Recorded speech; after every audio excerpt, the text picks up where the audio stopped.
Good morning, my friends, and welcome to the 10-minute book talk, where three best-selling authors talk all things bookish with you for 10 short and sweet minutes every week. I am joined today, as we always are, with my friends Rachel Linden, Katherine Reay, and today we are also joined by Susan Zurenda, who has a new book out called The Girl from the Red Rose Motel. I just finished it. Congratulations, Susan. Is this your second book, right? It's the second book. Bells for Eli. This book is from Mercer Press, and it is really a very engaging story. But can you just tell us a little bit about your book and give us your elevator pitch, Susan? Okay, and thank you so much, Rachel and Katherine and Marie, for having me on the 10-minute book talk. The Girl from the Red Rose Motel I was a long time, 33 years, English teacher. In the last 10 years, I taught in a public high school, and they turned out, I was in community college, but they turned out to be my favorite years. I had a very odd teaching life because I had the smartest, brightest, usually most well-off, where education was valued, 12th grade AP students, English AP students, and I had one class of reading strategies comprised of kids who had failed the exit exam to graduate, and I was charged with trying to get their reading skills up high enough to pass the exit exam.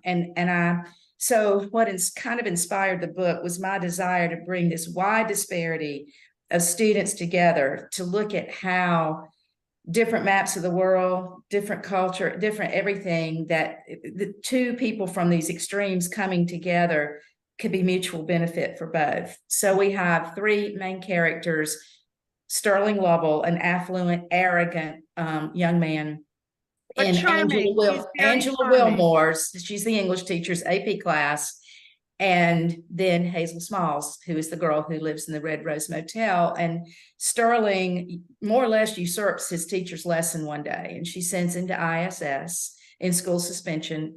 Never thought he'd see such a place. Not a boy like this. But there he meets Sterling, and their love story begins to take shape. And they help, each helps the other. And then Angela Wilmore, their teacher, has a story arc too. I tell people there are two experiences in this book based on my teaching life. One is not that I had an affair with the divorce principal. That's her character. But anyway, she has her story arc, and these three lives get tremendously entwined. Everybody benefits, but Hazel really benefits and makes a life-changing, bold decision that is unbelievable at the end. Yes. Well, I tell you, I had the first question, and I wanted to talk about the inspiration of the book, but you just did a beautiful job.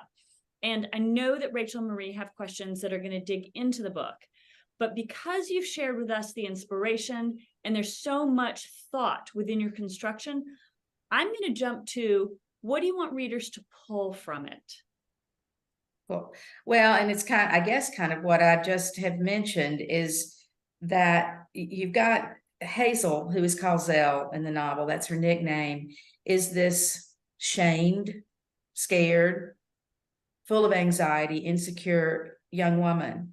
And I hope that people can see, through help from others, through having her life opened up to other maps of the world, building self-esteem can create amazing outcomes. She's always had a sweet and determined spirit. You got to have that to start with. You've got to want to get out of poverty, but to look at how differences, things you would never imagine, can lead you into a new life. That's one of the things. And there are all kinds of subjects that I think are important. Public school teaching, I'm talking about that in places I go. Some of the statistics of families living among the sheltered homeless. And there's a subplot of book censorship in this book too. Okay. I want to touch on what you just mentioned about, and I'm so fascinated by that term, sheltered homeless, because I'm in the Pacific Northwest, and there is a cost of housing is incredibly high, and so there are it's a huge problem of families with children who are in school, and the children don't have a permanent address. They often are sheltered homeless. Sometimes they're just living in their cars. So how did you come to write about that? What about that aspect was really on your heart?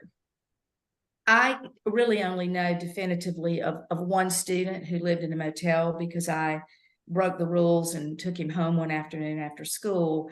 And that was years ago. And I was so shocked by it. But we had a guidance counselor in my school district. She's long retired like I am, but she was, of course, very aware of young people who were living in rundown motels, and she started a nonprofit in my hometown called CAST, Care, Accept, Share, Teach.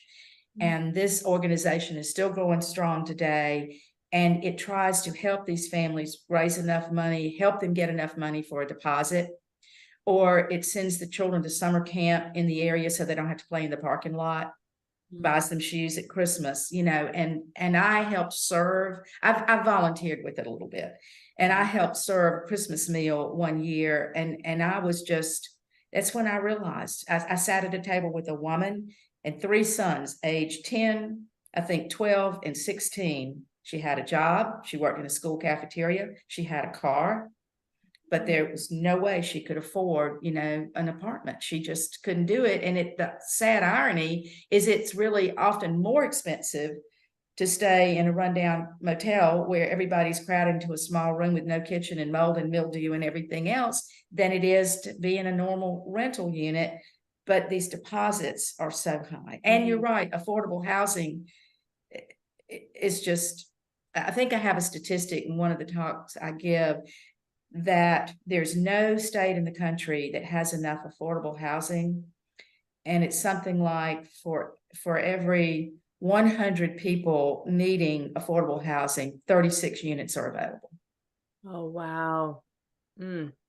It's an incredible statistic.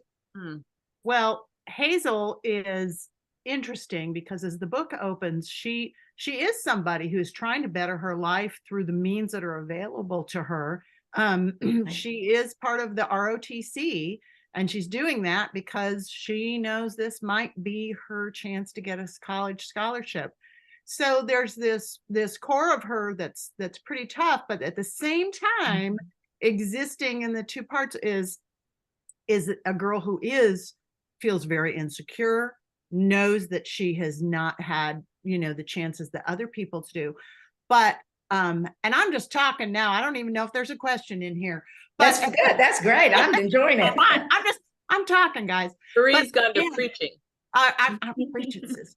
So at the very end, she is not a victim. She takes control of her circumstances. And so that's a great way to put it. She finds a way when everybody else now was it her first choice way? No, she makes some not great decisions, as does Sterling along the way, but she's the one that ends up having to deal with that. And she finds a way forward that is hopeful. It gives you hope that she has a future ahead of her. And I love that strong stuff. So I love that part. But as an English teacher, I was wondering, there were some strong kind of Romeo and Juliet themes coming through this book, two star-crossed lovers. I mean, as a teacher, were there books and themes that were influencing you from your many years teaching English and English literature that came through? I mean, that's a really great question. I had not even realized until an interviewer asked me a question. I think it was the Southern Review of Books, and said, why are you drawn to writing about forbidden love? Because Bells for Eli is 2 first cousins, and they have to deal with their feelings. And then I have the teacher and the principal, and then I have Sterling and Hazel, who would never normally meet. And I started thinking about it, and I thought, oh, why do I do that?